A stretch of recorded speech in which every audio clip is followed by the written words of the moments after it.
live and suffocating. The air is wet, the temperature rising. You can't tell which way is up, or even if you're still in the same world you came from. Your heartbeat pounds in your ears, the only sound that still belongs to you.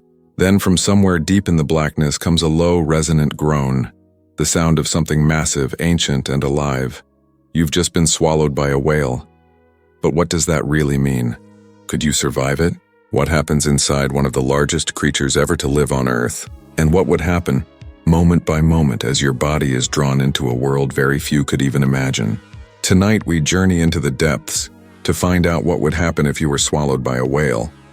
Let's begin with the moment of impact. You're in the water, perhaps a diver, perhaps a sailor, and a dark shadow rises beneath you. It's enormous, gliding silently just beneath the surface. At first you might think it's a moving island. Then a mouth opens wide, large enough to swallow a car whole. You have only seconds to react. But by the time your brain registers what's happening, it's already too late. You're inside. Contrary to popular belief, most whales don't have throats large enough to swallow a human. Baleen whales, the ones that feed on krill, have throats no wider than a human fist. But there's one exception, the sperm whale, the largest toothed predator on Earth. It can grow over 60 feet long. Its mouth alone can reach 20 feet across, and its esophagus wide enough to swallow you whole. This is the creature that could make the impossible happen.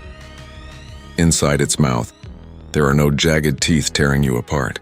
Instead, dozens of conical teeth, some as large as bananas, clamp shut, trapping you in darkness. The force of that closing jaw is enough to break bone. If you survive the bite, the air is thick and hot, reeking of salt and decay. You're surrounded by the remnants of deep-sea life, squid tentacles, fish bones, fragments of shells floating in a pool of digestive fluid. Then, the whale swallows. You slide downward, pulled into the throat by waves of muscular contractions. The darkness grows absolute. The air vanishes. Every instinct in your body screams to fight, to breathe, to escape, but there's nowhere to go. To understand what happens next, we need to understand the whale itself. A sperm whale is not just large, it's a living pressure chamber.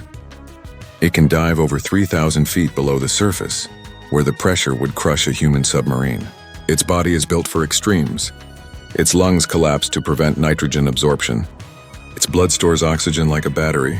Its massive head is filled with a waxy substance called spermaceti, helping it regulate buoyancy and focus its sonar. Inside this giant, you are surrounded by one of nature's most advanced biological machines. And it doesn't even notice you're there. The esophagus carries you into the first stomach, one of 4 chambers in the sperm whale's digestive system. The walls pulse rhythmically, moving like slow living muscles. You land in a soup of seawater and half-digested squid, floating in acid strong enough to dissolve flesh. The temperature is nearly body heat, the humidity absolute, the smell is unbearable. If you were still conscious, your skin would begin to burn. Your lungs would ache from the lack of oxygen. Within minutes, carbon dioxide would build up in your blood and you would lose consciousness. Inside the whale, time stops meaning anything. You are no longer a diver, no longer a person. You are just part of the darkness. But let's imagine, for the sake of the scenario, that somehow you survived the initial moments. Perhaps you found an air pocket. Perhaps you have a diving suit and oxygen tank. What then? Could you find a way out? Whales, despite their size, are not hollow creatures. Their digestive tracts twist and narrow. The first stomach has no acids, only muscular grinding. The second and third chambers are where the real breakdown begins, where proteins dissolve and bone turns soft. Even if you somehow avoided the acids, there's no route back. The esophagus only works one way, and the sphincters between the stomachs are too tight for anything human-sized to pass back through alive. The pressure alone would begin to crush your body. Gas in your lungs would expand and contract as the whale dives and rises again. Each movement of the whale's body becomes a world-shaking quake around you. And outside, silence. Miles of ocean, no one would ever know.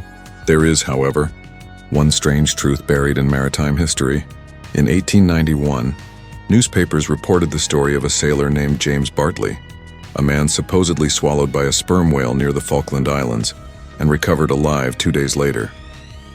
According to the tale, when the whale was caught and cut open, Bartley was found unconscious inside its stomach, bleached white by gastric acid but still breathing.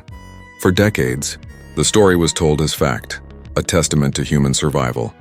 But modern historians have found no record of Bartley on the ship's crew list, and no evidence that the incident ever occurred.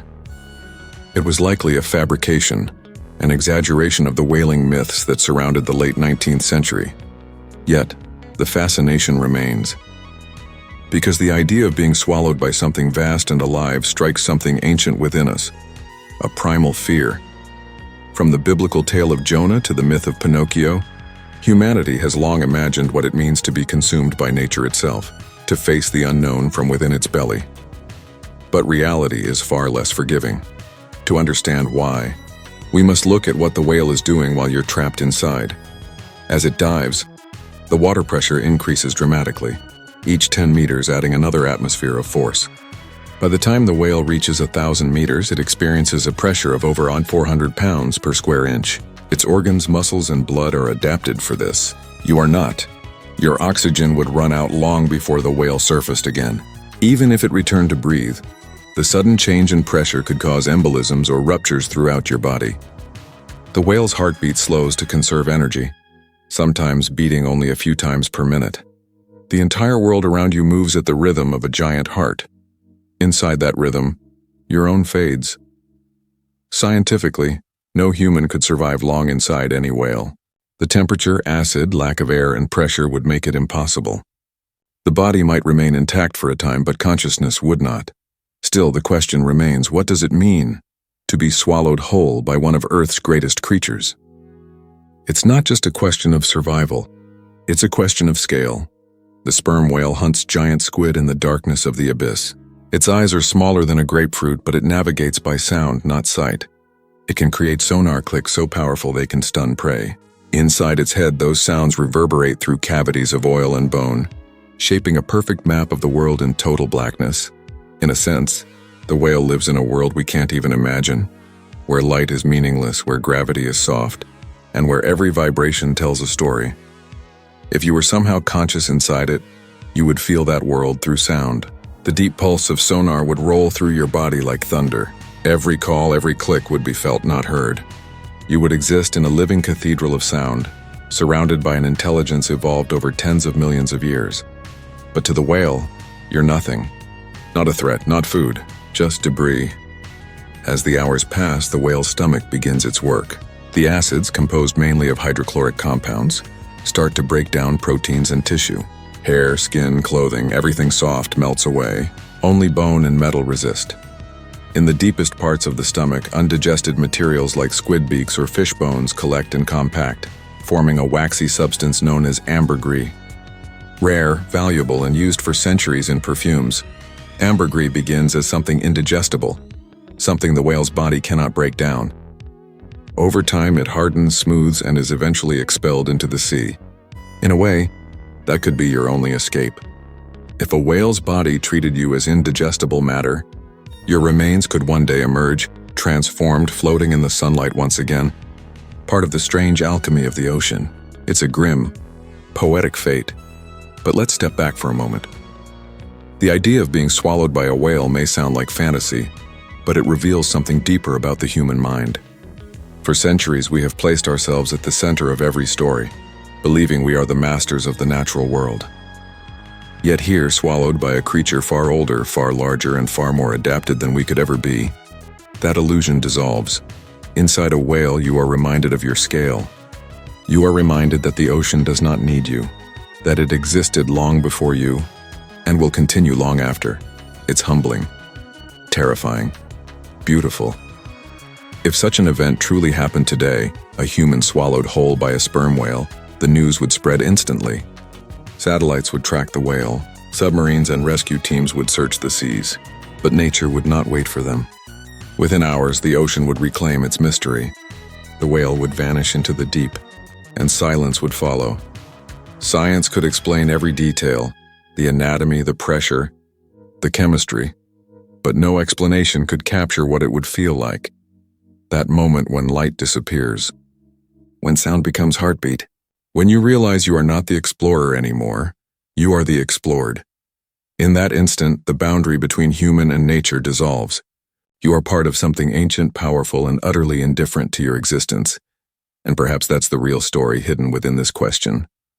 Not survival, not heroism, perspective,